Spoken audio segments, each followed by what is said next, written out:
काल चक्र का बाप। इससे पहले ना किसी ने सुनी,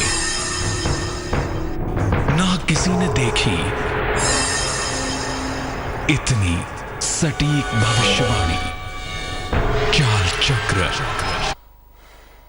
नमस्कार, स्वागत है आप सभी का। मैं हूं अफरोज और आप देख रहे हैं 23 की बेहद खास पेशकश चाल चक्र। और हमारे साथ हैं शो के खास मेहमान पंडित शैलेंद्र पांडे। पंडित जी, आपका स्वागत है। नमस्कार। अगर आप हमें कॉल करना चाहते हैं, पंडित जी से कोई भी सवाल करना चाहते हैं, तो हमें कॉल कर सकते हैं। हमारे नंबर आपकी टेलीविजन स्क्रीन पर लगातार फ्लैश हो रहे हैं। चलिए पंडित जी से जान लेते हैं आज हमारे दर्शकों को वो क्या खास बताने वाले हैं। जी पंडित जी। कुछ दिनों पहले घटना हुई कि एक महिला शनिदेव की मूर्ति के पास पहुंच गई और उस महिला ने शनिदेव का तैलाभिषेक कर दिया। काफी बवाल हुआ, उस पर काफी उपद्रव हुआ और लोगों ने कहा कि महिलाओं को ऐसा नहीं करना चाहिए, महिलाओं को ऐसी पूजा नहीं करनी चाहिए, वैसी पूजा नहीं करनी चाहिए, ऐसा शास्त्र नहीं कहते हैं। आज यही पड़ताल करने की कोशिश करेंगे कि क्या महिलाओं के और पुरुषों के धर्म अलग अलग हैं? क्या महिलाओं को आप रोक सकते हैं ईश्वर की पूजा करने से? आखिर महिला होने से क्या धर्म के मायने, ईश्वर के मायने अलग अलग हो जाते हैं? ऐसा होता है क्या? आज यही बात करेंगे और आज आपको बताएंगे अपने कार्यक्रम में कि महिलाओं का धर्म के साथ क्या संबंध है, किस महिला के लिए क्या मामला होता है धर्म का, क्या महिला और पुरुषों के धर्म अलग अलग होते हैं, धर्म के नियम वास्तव में अलग हैं या केवल लोकाचार की परंपरा है या केवल जबरदस्ती इंपोज की हुई बात है, क्या महिलाओं के अधिकार वास्तव में ईश्वर के द्वार पर भी कम हैं या केवल इस दुनिया का ही चक्कर है? आखिर मामला क्या है? क्यों हम महिलाओं को धर्म के कार्यों से दूर रख रहे हैं या क्यों उनके ऊपर तमाम तरह के नियम इंपोज कर रहे हैं? सच्चाई क्या है, ये आज आपको बताएंगे। इसके अलावा आपके राशियों की सटीक भविष्यवाणी आपको बताएंगे। ये भी बताएंगे कि आज का शुभ पहर क्या होगा जिसमें आप ऐसा क्या करें कि आपकी किस्मत चमक जाए। तो बिल्कुल पंडित जी, आज हम यही बात करेंगे कि महिलाओं और पुरुषों के लिए धर्म अलग अलग होता है या फिर ये दुनिया दिखावे के लिए लोगों पर लाद दी गई एक चीज है। बात करेंगे इन्हीं सभी विषयों पर, लेकिन उससे पहले जान लेते हैं आज का पंचांग।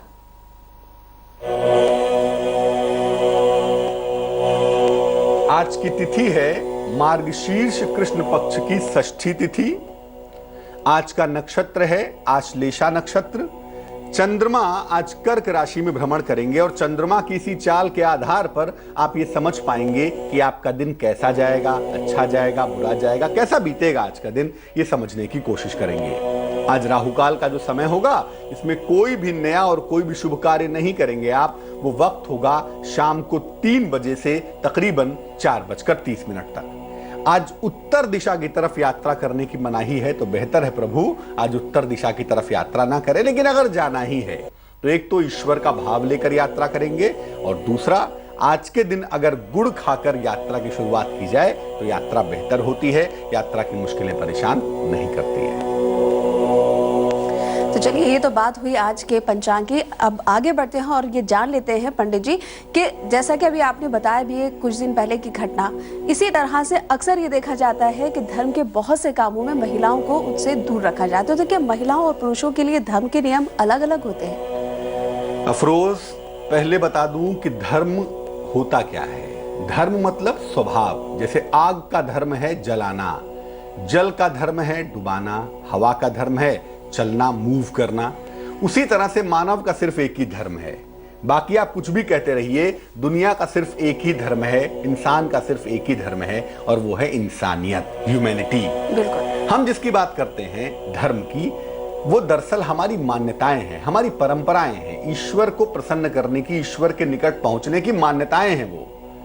अब दोनों के नियम अलग अलग हैं क्या? महिलाओं के लिए अलग किताब बना दी गई, पुरुषों के लिए अलग किताब बना दी गई, ऐसा ईश्वर ने कहा है क्या?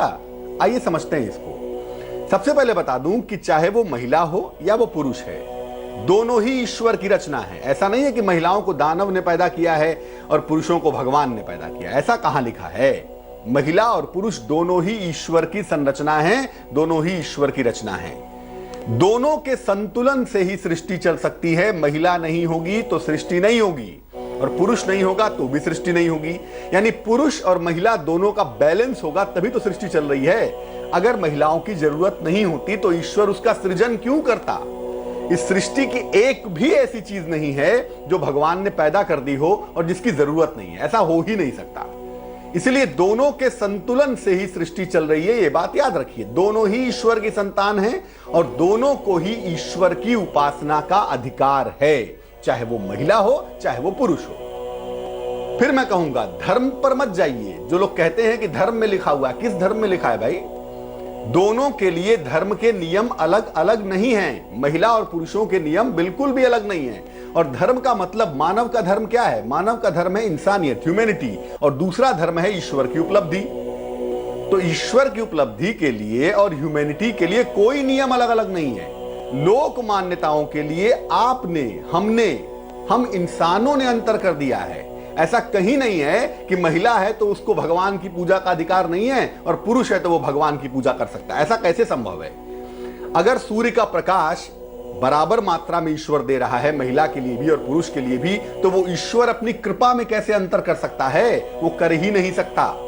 इसीलिए महिला हो या पुरुष हो, दोनों ही ईश्वर की संतान हैं और दोनों में कोई भी अंतर नहीं समझना चाहिए। अगर ईश्वर के मार्ग पर चलने की बात करें तो जो अंतर आप बता रहे हैं या जो अंतर लोग कह रहे हैं कि नहीं साहब महिला ये नहीं करेगी, पुरुष ये कर लेंगे, वो अंतर सिर्फ इसलिए है क्योंकि वो हमने पैदा किया है, वो रूल हमने इंपोज किया है, वो भगवान ऊपर से बताने के लिए नहीं आए थे। इसलिए जबरदस्ती अपनी चीजों को धर्म के ऊपर इंपोज मत करिए, अपनी उल्टी सीधी बातों को धर्म में मत घुसाइए। आपके धर्म में ऐसी बात कहीं भी नहीं कही गई है, ये बात याद रखिएगा।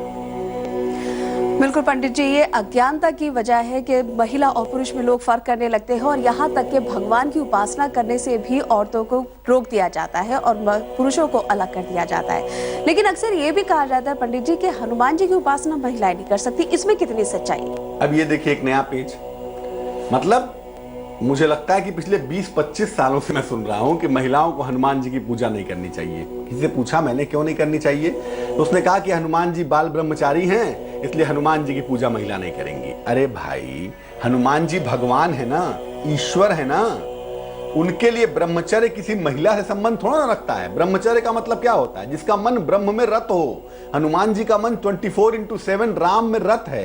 हनुमान जी के लिए स्त्री कौन है पुरुष कौन है ये भाव कहां है उनके अंदर?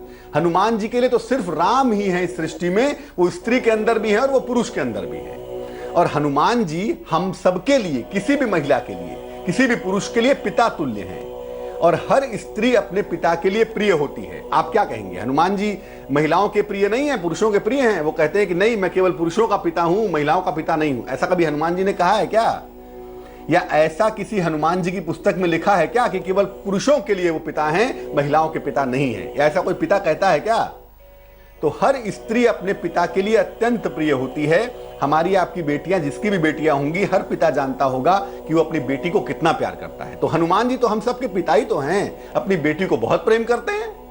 पुत्री होने की वजह से हर महिला हनुमान जी की पुत्री है, इसलिए हर महिला हनुमान जी की पूजा कर सकती है क्योंकि वो हनुमान जी की पुत्री है। कुछ मान्यताएं ये जरूर कहती हैं कि महिलाओं को हनुमान जी को सिंदूर नहीं चढ़ाना चाहिए, सिंदूर केवल अपने पति को या देवी को अर्पित करना चाहिए। चलिए इस बात को स्वीकार कर लेते हैं, लेकिन ये तो बिल्कुल मत कहिए कि हनुमान जी की उपासना मत करो। कोई भी महिला, हर महिला अपने पिता से प्रेम कर सकती है, अपने पिता का सम्मान कर सकती है, इसलिए हर महिला हनुमान जी की उपासना कर सकती है। कभी भी किसी महिला को हनुमान जी की पूजा करने से मत रोकिएगा। बिल्कुल पंडित जी, एक चीज और देखी जाती है और ये अक्सर सभी धर्मों में कहा जाता है कि भाई जब मासिक धर्म औरतों का शुरू होता है तो वो किसी भी पवित्र चीज को वो छू नहीं सकती, तो जाहिर सी बात है वो भगवान की उपासना भी नहीं कर सकती। तो ये क्या पूरा मामला है? क्योंकि तो इतनी जरूरी चीज है कि इसके बिना औरत का अस्तित्व पूरा ही नहीं हो सकता। तो ऐसी जरूरी चीज के अंदर औरत को अगर वो अपने भगवान की उपासना करना चाहती है, उसे रोक देना कितना सही है? अक्सर ऐसा होता है अफरोज कि लोग कहते हैं कि भैया महिलाओं का मासिक धर्म है, मासिक धर्म में महिलाएं पूजा उजा नहीं करेंगी, किसी को छुएंगी नहीं, यहां नहीं जाएंगी, वहां नहीं जाएंगी, दुनिया भर के नियम बता दिए गए और मासिक धर्म को, मेंसुलर साइकिल को एक टैबू बना दिया गया, एक हौवा बना दिया गया। अरे बाप, मासिक धर्म चल रहा है, बिल्कुल पूजा मत करो, बिल्कुल मंदिर में मत जाओ। मासिक धर्म एक नैसर्गिक प्रक्रिया है, एक नेचुरल फिनोमिना है। आपको नींद आती है ना, आप नींद को रोक सकते हैं क्या? नहीं रोक सकते ना। उसी तरह से किसी भी महिला की संपूर्णता के लिए नैसर्गिक प्रक्रिया है, आप उसको रोक नहीं सकते। और इसका होना किसी भी महिला के लिए बहुत जरूरी है, बिना उसके संतान उत्पत्ति की संभावना बन ही नहीं सकती है। इसलिए वो नेचुरली है, वो बेसिक चीज है जो जरूर होगी। अब पहले रोका क्यों गया था? पहले जमाने में, आज से 100 साल पहले, 150 साल पहले, 200 साल पहले एक नियम बनाए गए रहे होंगे और उस समय कहा गया कि भाई महिलाएं जो हैं वो मासिक धर्म के समय में पूजा पाठ नहीं करेंगी, लोगों से मिले जुलेंगी नहीं, घर के अलग हिस्से में रहेंगी। क्यों कहा गया ऐसा? देखिए, इस समय में जब मासिक धर्म का समय होता है तो महिलाओं का शरीर बहुत सेंसिटिव हो जाता है, क्योंकि शरीर कमजोर हो जाता है, उन्हें रोग संक्रमण की संभावना बन जाती है। कमजोर होने की वजह से वो बीमार हो सकती हैं, उनका स्वास्थ्य बिगड़ सकता है। इसलिए पहले कहा गया कि भाई महिलाएं अलग रहेंगी, आराम करेंगी, एक किनारे पड़ी रहेंगी। लेकिन अब ऐसा नहीं है। अब पहले तो हाइजीन का चक्कर था ना, ऐसे रास्ते ही नहीं थे कि महिलाएं स्वच्छ रह सकती, महिलाएं शुद्ध रह सकती। पहले ऐसे रास्ते कहां थे? पहले तो रास्ते थे नहीं। इसीलिए महिलाओं को किनारे रहने को कहा गया ताकि वो स्वस्थ रह सके, वो उनकी भलाई के लिए कहा गया। लेकिन अब ऐसा नहीं है। अब शुद्ध और स्वच्छ रहने के लिए 1000 रास्ते मौजूद हैं। अब हाइजीन मेंटेन करना कोई बहुत मुश्किल काम नहीं है। किसी भी महिला को अगर क्लीन रहना है, हाइजीनिक तरीके से रहना है, तो उसके 1000 रास्ते मौजूद हैं मासिक धर्म के दौरान। और अगर उन रास्तों का इस्तेमाल किया जाए तो महिलाएं स्वस्थ भी रहेंगी और सुरक्षित भी रहेंगी, इन्फेक्शन से बची भी रहेंगी। तो अगर महिलाएं अपने आप को स्वच्छ रख पा रही हैं, अपना हाइजीन मेंटेन कर पा रही हैं, तो आप इस समय क्यों रोक रहे हैं उनको? पहले तो रोकते थे, चलो समझ में आती थी बात, लेकिन अब क्यों रोक रहे हैं? और क्या महिलाओं को जब मासिक धर्म होगा तो क्या उसके अंदर से आत्मा निकल जाएगी बाहर? ईश्वर बाहर आ जाएगा? ईश्वर कहेगा कि अब हम महिलाओं का ध्यान नहीं रखेंगे? ऐसा कहेगा क्या भगवान? फिर मैं कहूंगा नैसर्गिक प्रक्रिया है। पहले रोका था इसलिए क्योंकि पहले हाइजीन की समस्या थी, लेकिन वो समस्या अब नहीं है। अब हाइजीन मेंटेन करना, स्वच्छता मेंटेन करना आसान है। इसलिए अब आप किसी भी महिला को नहीं रोक सकते, और अगर आप रोकते हैं तो ये आपकी जबरदस्ती है।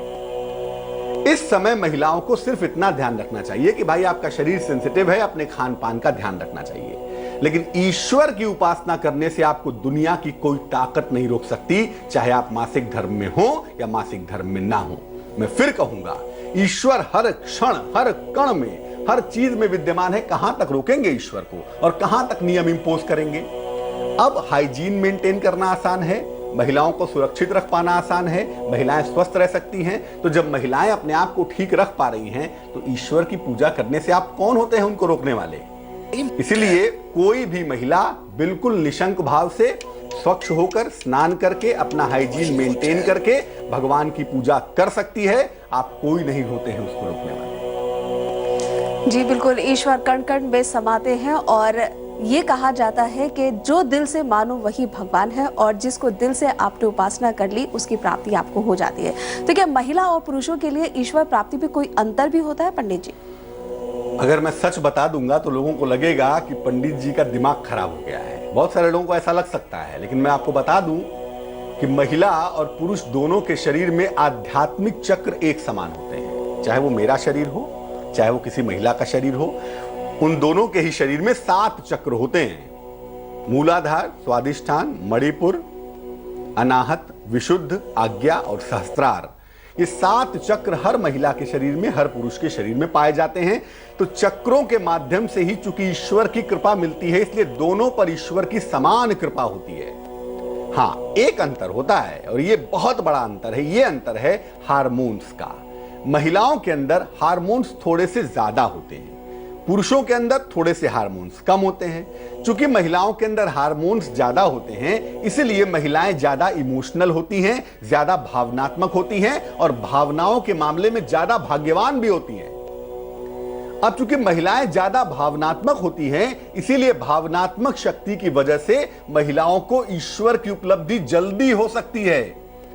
ईश्वर की उपलब्धि कैसे होती है? ईश्वर की उपलब्धि होती है भाव से, भावना से। और चूंकि भावना के मामले में महिलाएं पुरुषों से ज्यादा होती हैं, इसीलिए महिलाओं को ईश्वर की उपलब्धि ज्यादा आसानी से हो सकती है इन कंपैरिजन की पुरुषों के। पुरुषों को भाव प्रकट करने में वक्त लगता है, लेकिन महिलाओं को वक्त नहीं लगता। इसीलिए अगर दोनों साधना करना शुरू करें, एक समान स्थिति में करें, एक समान गुरु मिल जाए, एक समान कंडीशन मिल जाए, तो महिला एक दिन पहले ईश्वर को पा जाएगी। पुरुष को शायद एक आध दिन ज्यादा लग सकते हैं, क्योंकि महिलाओं के अंदर भावनात्मक शक्ति पुरुषों की तुलना में ज्यादा होती है। आध्यात्मिक जगत में महिलाओं को सफलता जल्दी मिल सकती है, बशर्ते कि वो कोशिश करें। और मैं महिलाओं से भी कहूंगा कि आप भी इस टैबू से बाहर निकलिए, आप भी चीजों को समझने की कोशिश करिए। आपके ऊपर चीजें लाद दी गई हैं, इंपोज कर दी गई हैं और आपने उसको स्वीकार कर लिया है, इसमें आप भी जिम्मेदार हैं। हर चीज को आंख मूंदकर स्वीकार कर लेना ही सत्य नहीं होता। और मुश्किल यह है ना कि इसको धर्म के साथ घुसा दिया गया। किस धर्म में कहा गया ऐसा? धर्म के नाम पर कुछ भी गलत सही बातों को प्रश्रय नहीं दिया जा सकता। इसलिए महिलाओं को भी स्वयं इस चीज को समझना होगा और याद रखना होगा कि हम सबके परम पिता एक हैं। उनके मार्ग पर चल के हम ईश्वर तक पहुंच सकते हैं। जब वो कोई प्रतिबंध नहीं लगाते हैं तो हम कौन होते हैं प्रतिबंध लगाने वाले? बिल्कुल सही कहा पंडित जी आपने। जब भगवान ने ही कोई हमारे साथ भेदभाव नहीं किया है तो फिर हम इंसान कौन होते हैं आपस में ही भेदभाव करने वाले। चलिए कॉलर से बात कर लेते हैं। भोपाल से हमें कॉलर कॉल कर रहे हैं, उनसे बात करते हैं। जी पूछिए अपना सवाल। हेलो, क्या आप हेलो? मुझे सुन पा रहे हैं? हेलो,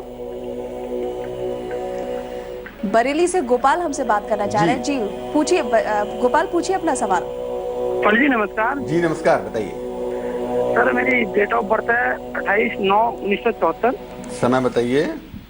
सुबह के 3:45 बजे। कहाँ पे जन्म हुआ है सर? सर अल्मोड़ा उत्तराखंड। बताइए क्या दिक्कत है? सर जिंदगी में मेरा संघर्ष बहुत ज्यादा रहता है और कोई भी चीज मतलब संघर्ष के अनुरूप इतनी मेहनत होती है उसका आधा तिहाई भी मुझे फल नहीं मिल पाता है। क्या करते हैं अभी? सर मैं वैसे सिविल कंस्ट्रक्शन से जुड़ा हुआ जॉब करता हूँ। नौकरी में भी सर उतार चढ़ाव काफी रहा, कभी लगना कभी छूटना। अपना काम शुरू किया तो इसमें भी सर कोई सफलता नहीं मिलती है। 4-5 महीने काम चलता है तो 5-6 महीने बंद हो जाता है। कुंडली सिंह लग्न की बनती है आपकी। आप रियल एस्टेट के क्षेत्र में हैं और जो भी जीवन में नौकरी कर रहे हैं, काम कर रहे हैं, जो भी जीवन में थोड़ी बहुत सफलता भी पाई होगी वो इस वजह से पाई क्योंकि कुंडली का मंगल ही इंपॉर्टेंट होता है। सिंह लगन वालों को वैसे भी संघर्ष ज्यादा करना पड़ता है। मुश्किल ये है कि आपका मंगल अस्त हो गया है और जब इस कुंडली में मंगल अस्त हो जाएगा, जो कि कुंडली का प्राण है, जो कि कुंडली का नायक है, तो निश्चित रूप से जीवन की मुश्किलें बढ़ेंगी। हर कुंडली का एक हीरो होता है। हमने चर्चा की थी अपने कार्यक्रमों में कि कुछ कुंडली का कौन सा हीरो होता है। आपका हीरो मंगल है और मंगल अस्त होने की वजह से आपको दिक्कतें परेशान कर रही हैं। मंगल को बेहतर करने के उपाय करें। सबसे अच्छा तरीका यह है कि रोज सुबह और रोज शाम को एक एक बार बोल बोलकर डूब डूब कर भाव में जाकर हनुमान चालीसा का पाठ करिए। जितने प्रेम से करेंगे उतना जल्दी फायदा होगा। एक मूंगा बनवा लीजिए, 12-14 रत्ती का मूंगा, तांबे की अंगूठी में, दाहिने हाथ की अनामिका उंगली में। मंगलवार की प्रातः धारण करना आपके लिए बहुत शुभ होगा, बहुत लाभकारी होगा। थोड़ा सा इंतजार करिए, फरवरी से आपका वक्त बेहतर होना शुरू हो जाएगा। निसग म